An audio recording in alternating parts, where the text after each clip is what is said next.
I'm Sarah, 30F, a businesswoman who's been going through a tough time lately. A few months ago, I went through a difficult breakup that left me feeling lost and alone. To make matters worse, I've been struggling to connect with my teenage daughter, Emily, 15F. It's like we're speaking different languages sometimes, and I can't seem to break through the wall she's built around herself.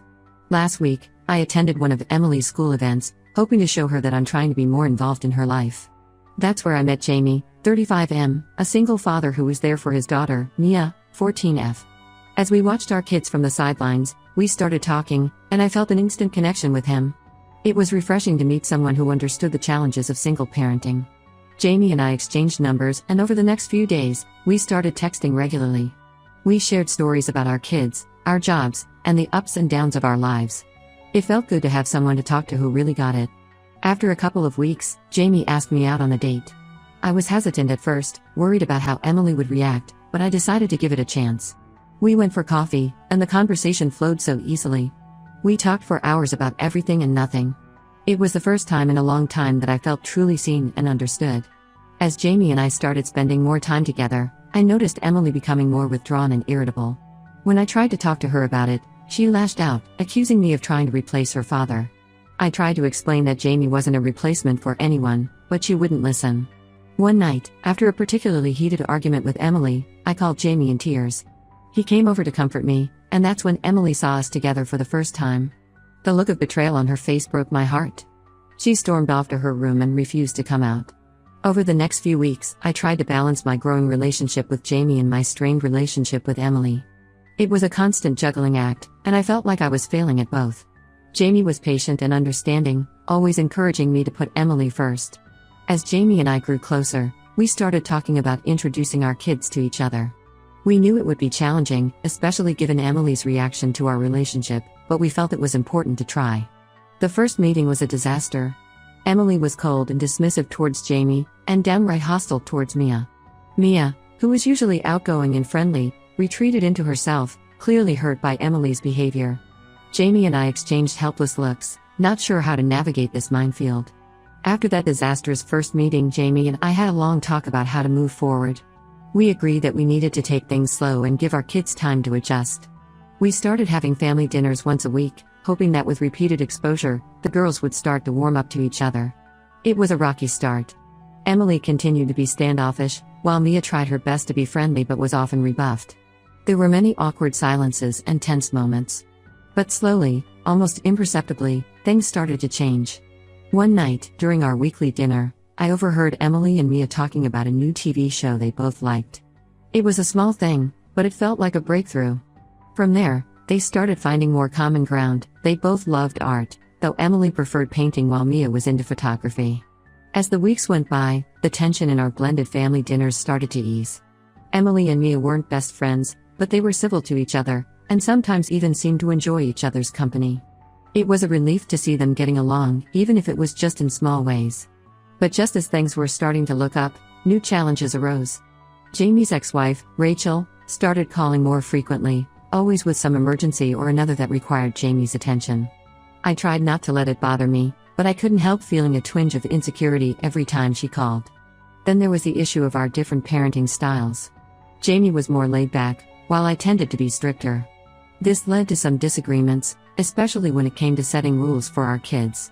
We had to learn to compromise and present a united front, which wasn't always easy. Despite these challenges, Jamie and I were committed to making our relationship work.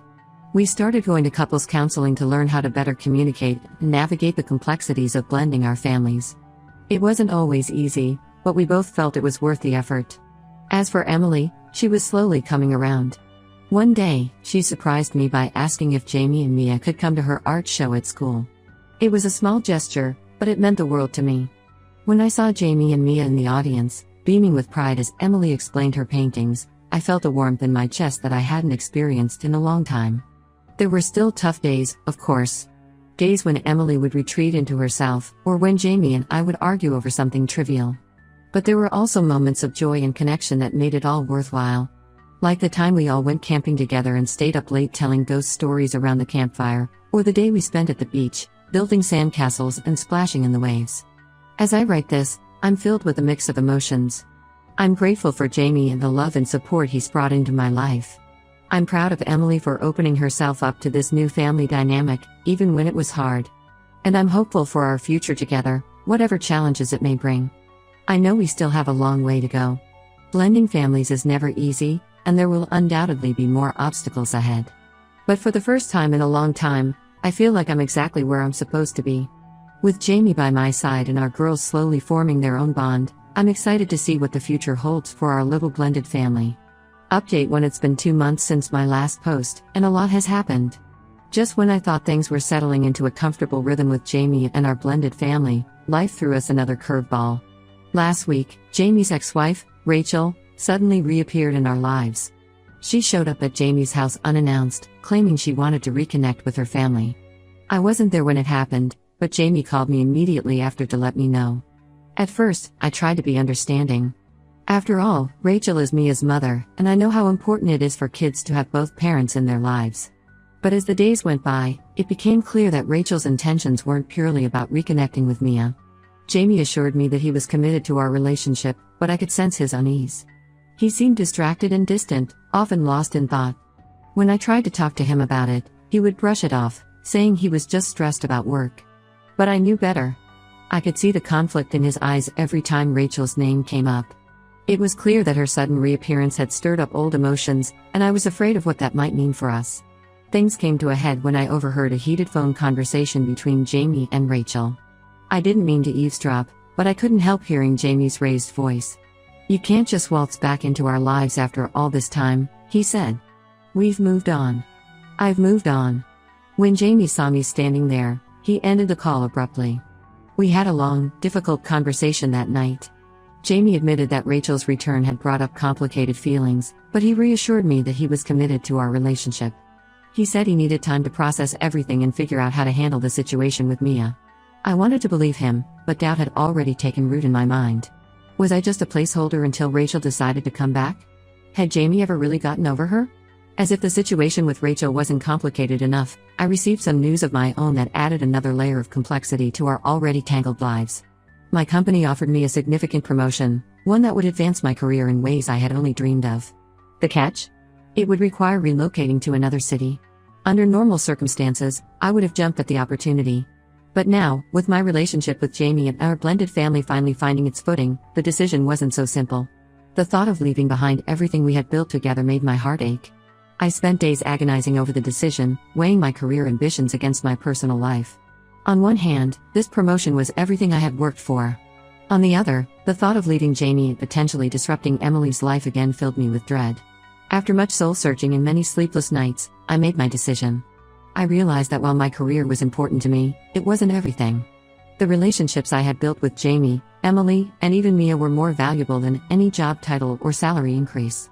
With a mix of relief and trepidation, I turned down the promotion. When I told Jamie about my decision, the look of surprise and gratitude on his face confirmed that I had made the right choice. He pulled me into a tight embrace, whispering thank you into my hair. That night, Jamie had a long talk with Rachel. He told her in no uncertain terms that while she would always be Mia's mother, their relationship was over. He asked her to respect his new life and his relationship with me. Rachel didn't take it well. She accused Jamie of abandoning their family and me of tearing them apart. But Jamie stood firm, reaffirming his commitment to me and our blended family. The next few weeks were tense. Rachel continued to call and text Jamie, alternating between anger and pleas for reconciliation.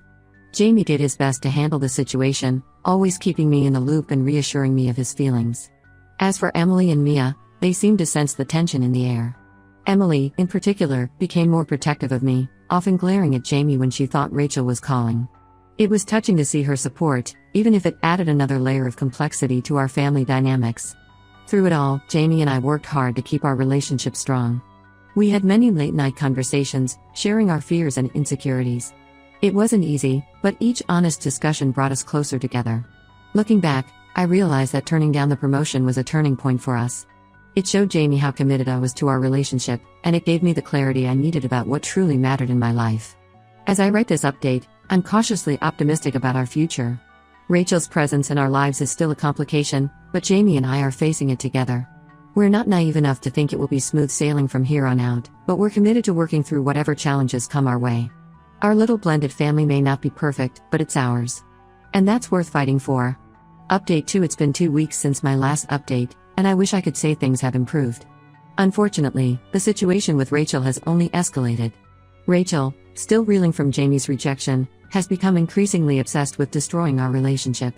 At first, it was just more frequent calls and texts, which Jamie continued to ignore or respond to briefly and professionally. But then things took a darker turn. Last week, I started hearing whispers at work. Colleagues were giving me strange looks, and I overheard snippets of conversations that would abruptly stop when I entered the room. It wasn't until a sympathetic coworker pulled me aside that I learned what was going on. Apparently, Rachel had been spreading rumors about me. She'd been contacting people in my professional network, sharing half-truths and outright lies about my past. She claimed I had a history of breaking up families, that I was unstable and untrustworthy. Some of the stories she told were so wildly fabricated that I couldn't believe anyone would take them seriously. But people did. I found myself having to defend my character and my relationship with Jamie to people who had no business judging either. It was humiliating and infuriating. When I told Jamie about what Rachel was doing, he was furious. He immediately called Rachel and demanded she stop spreading lies about me.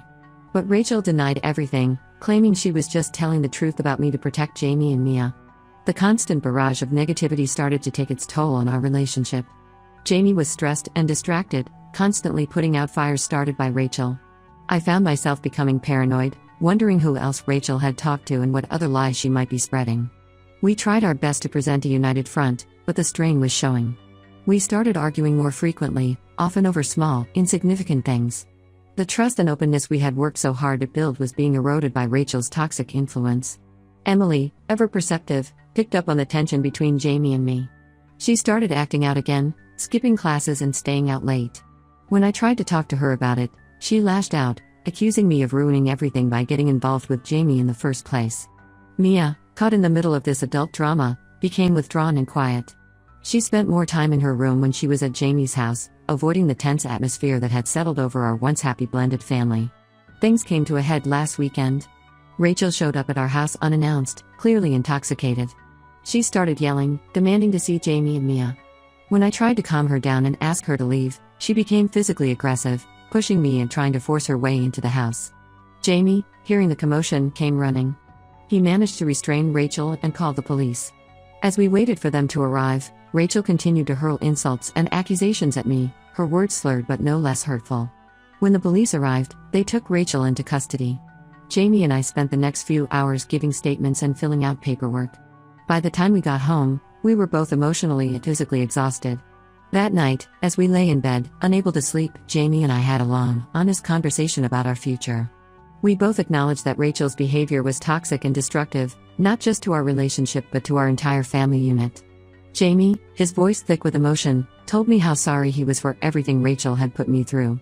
He said he felt responsible for bringing this chaos into my life and into Emily's life. For a moment, I was afraid he was going to suggest we end our relationship for everyone's sake. But instead, he took my hand and looked me in the eyes. "I love you," he said firmly. "And I'm not going to let Rachel destroy what we have. We've worked too hard and come too far to give up now." His words filled me with a mix of relief and determination. We spent the rest of the night making plans. We decided to seek a restraining order against Rachel to protect our family. Jamie also made the difficult decision to limit Rachel's access to Mia, at least until Rachel could prove she was getting help for her issues. The next day, Jamie called Rachel's parents to inform them of the situation. They were horrified by their daughter's behavior and promised to intervene. They offered to have Rachel stay with them and seek professional help. As I write this update, I'm feeling a cautious sense of hope. The road ahead won't be easy. We still have to deal with the aftermath of Rachel's rumors and rebuild trust with those around us. Emily and Mia are still struggling to process everything that's happened. But for the first time in weeks, I feel like Jamie and I are truly on the same page. We're facing these challenges together, as a team. And that gives me strength. We know there will be more obstacles ahead. Rachel's issues won't disappear overnight, and the scars left by her actions will take time to heal. But Jamie and I are committed to each other and to our family. We're ready to fight for the life we're building together, no matter what comes our way. Update 3. It's been a year since my last update, and I'm happy to report that things have significantly improved for our blended family. After the incident with Rachel, Jamie and I made a conscious decision to prioritize our relationship and our family's well-being. We sought counseling, both as a couple and as a family, to work through the trauma of Rachel's actions and to strengthen our bonds. The restraining order against Rachel remained in place for several months. During that time, she stayed with her parents and underwent intensive therapy. It was a long and difficult process, but gradually, Rachel began to show signs of improvement. About 6 months ago, Rachel reached out to Jamie through her parents. She apologized for her behavior and expressed a desire to make amends. Jamie was understandably cautious, but after discussing it with me and our therapist, we agreed to allow Rachel limited, supervised visits with Mia. These visits were tense at first, but over time, they became more relaxed. Rachel seemed genuinely committed to rebuilding a healthy relationship with her daughter. She also made a point of apologizing to me in person for the pain and trouble she had caused. While I appreciated her apology, I made it clear that rebuilding trust would take time. As for Jamie and me, our relationship has grown stronger through all these challenges. We've learned to communicate more openly and honestly, and we've become better at supporting each other through difficult times. Last month, Jamie proposed, and I said yes. We're planning a small, intimate wedding with just our closest family and friends. Emily and Mia have also come a long way. The girls have formed a close bond, almost like sisters. They still have their moments of rivalry and disagreement, but overall, they've become each other's biggest supporters. Emily has even started referring to Jamie as her stepdad, which never fails to bring a smile to his face. My career has taken some interesting turns as well.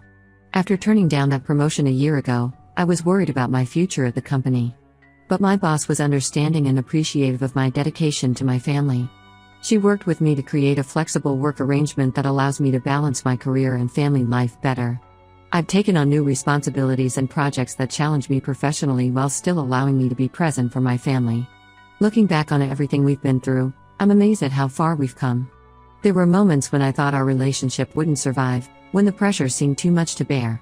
But Jamie and I chose to face our challenges together, and that has made all the difference. Our blended family isn't perfect. We still have our ups and downs, our disagreements and misunderstandings. But we've learned to navigate these challenges with patience, understanding, and love. As I write this final update, I'm filled with gratitude and hope for the future. We've weathered some serious storms, but we've come out stronger on the other side. Jamie, Emily, Mia, and I are building a life together that's filled with love, laughter, and mutual support.